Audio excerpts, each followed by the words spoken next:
Hello, welcome to Cooking with Cornbread. Showed you the other day how I prep my meat and stuff, and I had a tenderloin on there, and I showed you how I do potatoes, how I get them ready to soak before I fry them. I never did show you how I cook them, so we're going to do that today. Take the camera. So I've got a pork loin here, and I've got my thermometer. And I kind of cheated. You're supposed to let these get up to room temp. Uh, this is the weirdest pork loin I have ever done because it's like a square cut. Most of the time it's round, but it'll be alright. Still be good. So we cook to temp, not the time. It tells us to go at 350 for 20 to 30 minutes per pound, but we're gonna go to 155. We'll take it out, put it on our homemade coupling bowl, and let it rest for 10 minutes, and then we'll slice it. During that 10 minutes, we'll prep our potatoes, or not prep, but cook. I've got 4 potatoes here. Potatoes! Are the potatoes? With salted water and garlic. You see that? See how cloudy it looks? That's the starches coming out. There's garlic in there and salt. No, that's good. And I'm doing some canned green beans that I've doctored up with salt and Canadian steak seasoning or Montreal steak seasoning. So I'm gonna get this cooking at 350, and I'll reveal it here soon.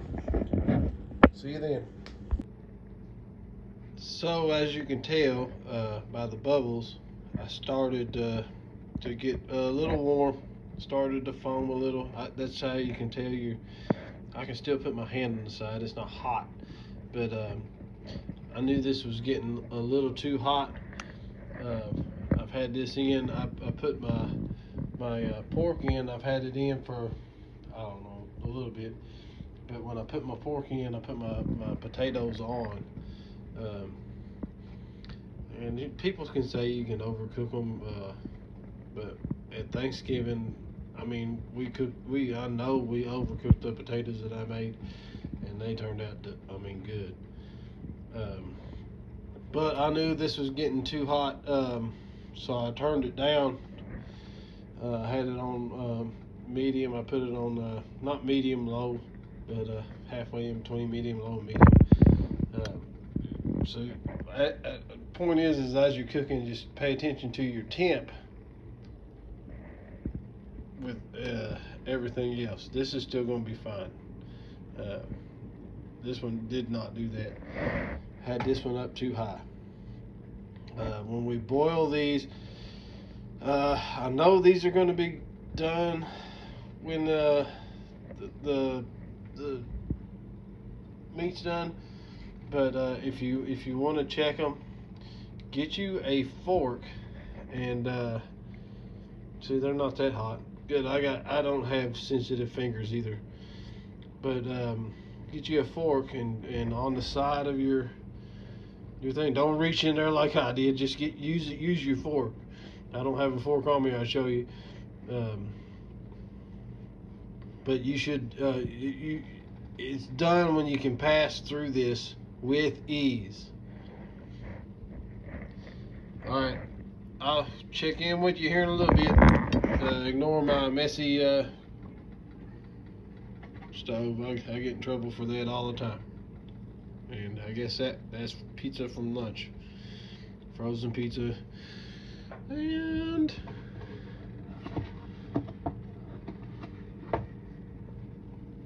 bacon grease.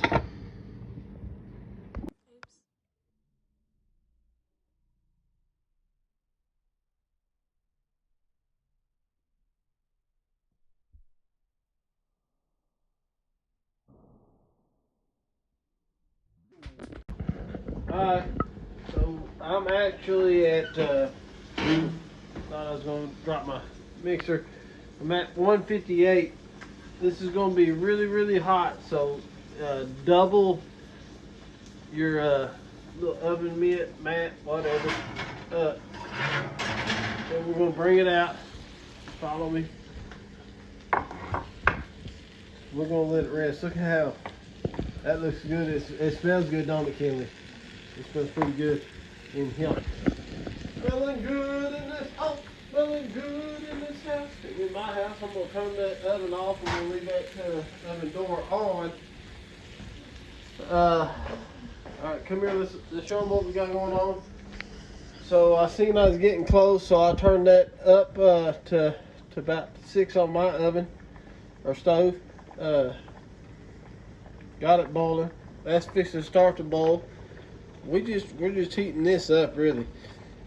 Them green beans is cooked. We're gonna boil them while that rests. I've looked at my washer. I got it out at 6:09, so I'm gonna give it 10 minutes.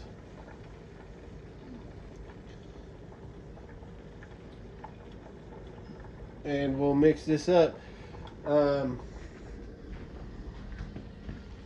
I'll probably mix that up beforehand. I've got, this is 2 tablespoons of butter that I've diced up. I forgot to get it out earlier. If you use softened butter, you don't really have to dice it up like this. This is hard butter. So that's 2 tablespoons for the green beans. That's 4 tablespoons for the mashed taters. May go more. But I didn't dice that up or quarter it. I just split it in 2 because it's going to be hot and it'll blend well. I don't know if that's going to be enough butter though. So stay tuned and we'll find out. One thing I want to tell you is look at 162. So I brought that out at 158, and that's a hot pan, but watch, look, it's not hot no more. I mean, it's hot, you don't want to grab it, but you can touch it. It's not cooking that meat. So the importance of letting this meat rest is the muscle, while it cooks, wash my fist, it's going to tense up. That's why meat shrinks. And if you realize before, that meat was all the way over here, you can tell by that streak right there. And right there, it shrunk. It shrunk. So we're gonna let this meat relax, right? And I'm at 163 now. So everybody says 165 is a safe temp. As this meat relaxes at room temp again, as it relaxes, the juices, the hot juices that are on the outside are coming back in to the center. It's a magical moment. So that's why it's important to let your meat rest, and don't take your meat to a cooking temp like if you're roasting a chicken. You put that in. If you're doing a chicken breast and you want to go to 165, go to 155. Bring it out. I guarantee if you let it rest 10 minutes, it's going to come up to 165. I promise you. And there is 165. Alright, it's go time in my house. This has rested. I've transferred it to my cutting board with I think they call that a boat. I don't know. It's got a groove in it that collects all the juices as it rests. Now you'll notice I've already got the butter gone for my green beans. Let's take a look. I've drained them already, put a little pepper on them, and my butter. I'll mix that up here in just a second. I wanted to show you how steamy is that. Let me look. Pretty steamy, but Look here. See how I opened my oven up after I was done using it to help heat my house in the winter. You don't do that in the summertime. People say you don't use your oven in the summertime. Well, you got kids, you do. You want to cook some chicken nuggets? Yep, you're going to fire that oven up. So,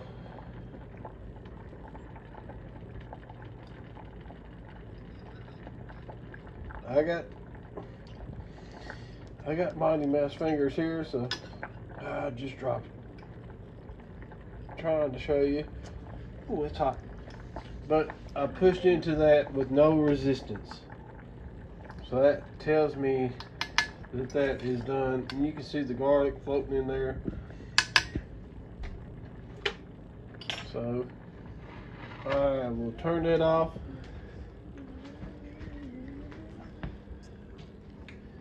I'm gonna grab the same dang strainer that I use for them green beans, because it had the same flavor profile, and who cares, because you ain't cooking my dishes, me or my wife is cooking my dishes. Cooking your dishes?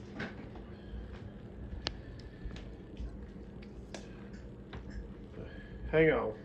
Come over here and look in this sink. Look at that fat streak, man.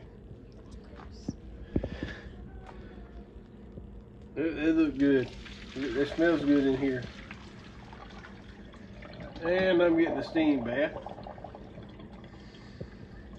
It's good for my complexion. You open your pores too. What? It opens your pores. Yeah. Especially in my beard. Fix to get my kernel beard growing on. So I'm done with this. I can toss it away. Look here.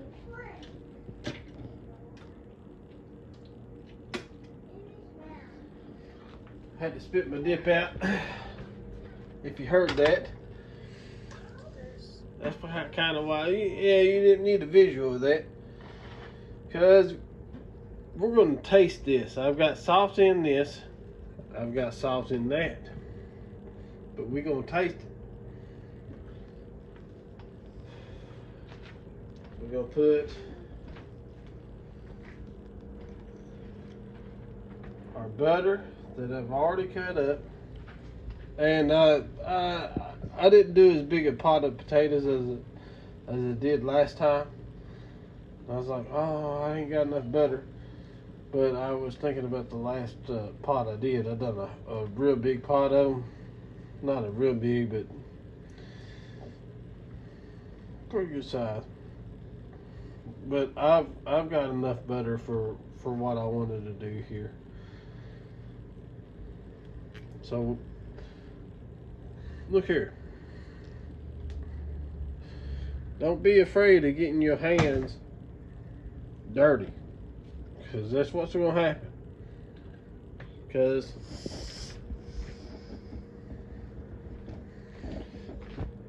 God made a dish towel. So, oh, I ain't gonna use it. I'm gonna use a paper towel. Paper towel costs money. So does a dish towel. So does a dish towel. You're gonna have dish towels because you got a wife, or you got a kitchen. You're gonna have friends over. Wipe it off. Look here. We're gonna get done today. We're gonna go put this in the washing machine. You use the towel to wipe your hind end off dry. So put it with it. Alright. So we're gonna got my electrified blender, KitchenAid. You see my here, KitchenAid. I got this real cheap. It's a refurbished model. Don't care. It works good for me. I love it. KitchenAid. The KitchenAid is a good brand. People say it's, oh, you know, KitchenAid. Yeah. We're gonna put. This is eyeballing. The way I do it is my wife likes really. I'll put it on too high. She likes a really loose mashed potato, and I'm also honestly I'm also mashing the garlic in there with it. But that a potato is like a food sponge. It'll absorb a lot. And to be honest with you, I'm surprised I didn't put celery seed in this. I realized I didn't. Celery seed is good.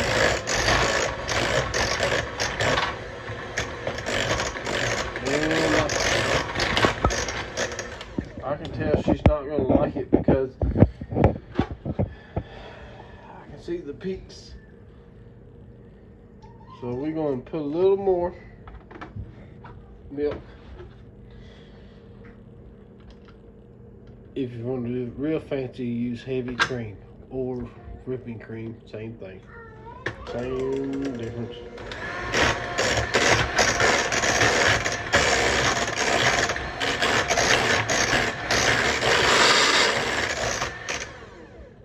And when I did these at Thanksgiving, I didn't use a dang blender. I put the heavy cream. I put a freaking stick and a half of butter, but it was like 10 pounds of potatoes. And I went to town with that masher. It was good.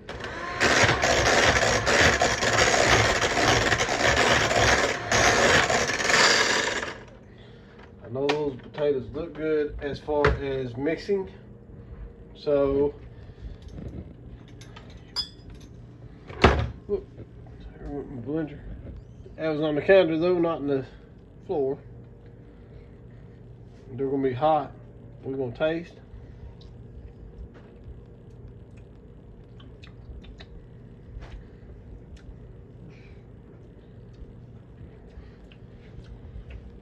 Got me when I doubled it. Plenty enough salt. Look here, fresh cracked black. You ain't got a pepper grinder, get you a pepper grinder. I don't know how to measure my pepper out. Well, I'm not gonna go through it with you because I know what it tastes like. It's what it looks like. And I'm gonna use it. Same fork I tasted it with. I know this is my family. My family, my rules. If I had guests over, I guarantee you I would not do this. I'd use a spoon or probably left my blender.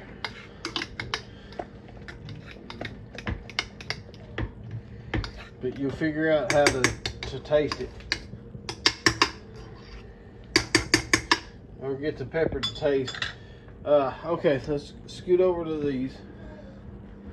Let me get my serving spoon for these.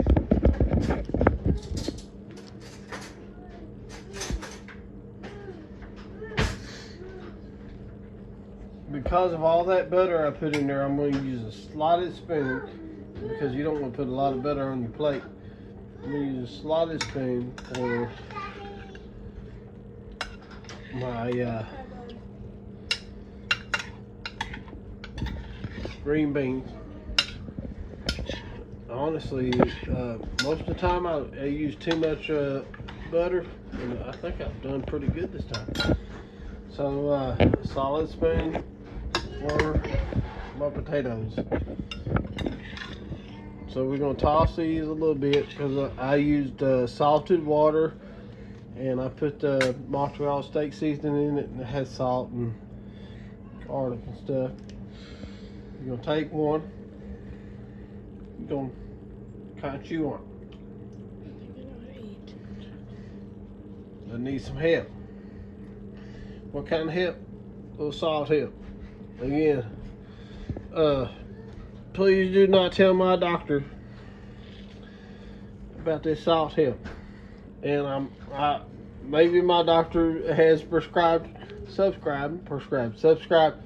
to my channel because she wanted the recipe for my sugar cookies. And girlfriend, I'll make you all the sugar cookies you want if you let me know you subscribe. I'll bring them down there. She knows how I do, and I do well. So we put a little salt in here. We're gonna taste it again.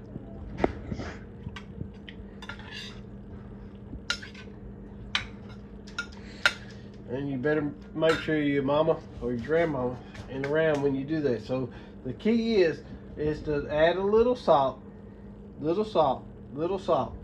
Mix it and taste. I haven't tasted pepper. I didn't add pepper to that. It didn't need it. I can taste it on the tip of my tongue. I grabbed some pepper in that. I know that's going to be good for my family because they don't like pepper. All right, let's go, Kinley. Come over here. Now, the coup de grace. We're going to slice this up. And you see a little juice splash. That's why I do this on this. You're going to lose juices when you slice it because there's fat. I go 1/4-inch slices. I've got a sharp knife. I sharpened this knife myself. If you're around me, you know me, and if I like you, I'll probably sharpen your knife for you. If you want me to sharpen your knife for you. Are you following my knife or are you just looking? I can't tell what you do. But this is magical right here. You see how I ain't fighting it? I ain't pushing down, I ain't trying to squeeze down on the meat. I'm slicing. That's how you slice. This is a sharp knife. I would not want to run my finger down the edge of this knife. So you go a 1/4-inch or so over, then you start. And I'm doing a lot of sawing motion, but I'm not doing a lot of down motion. I'm letting the knife tell me what it needs me to do. And you'll figure that out if you're just starting out. Maybe you're not just starting out and you're just trying to get little tips or had some of my food and like it. This is how I do it. Just that's that. Now this end and this end, they're called the chef's end. That's because they don't serve them at a restaurant. They want you to see that.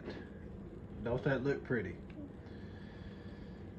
And notice, I just folded that all up, but notice how much little liquid is running out.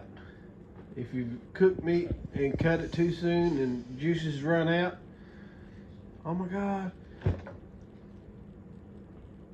That's why you let it rest. Now, these two ends are the chef's ends. You can tell by how much seasoning is on them. That's a natural end, that's a cut end. My daughter loves them. Kinley, who's filming, she likes these ends. Just like she likes the heel of her bread. And I used to not like the heel of her bread, and now I've come to understand you need to like a heel of her bread because there's more flavor at those ends. So if you got a person you like, or a certain bae,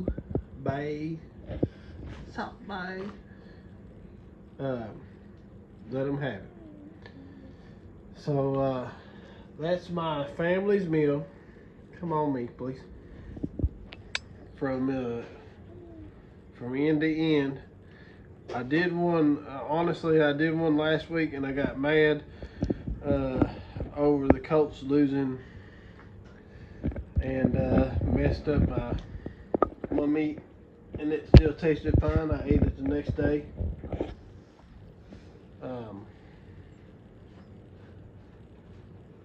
But this meat's done. This meat's done right. Tastes good. It's going to taste good. I guarantee it. Potatoes going to taste good. Green beans from a can. Gonna taste good, dude. You get, just keeping it real. You get something, you offer it, man. Make it the way how you like it. I got this. This was a garlic and herb pork loin. Get it how you like it. Cook it the way you want. I'm just telling you how I like it and how I know how it tastes good, and a lot of people like how I like to cook it. It's been cooking with cornbread. Peace out.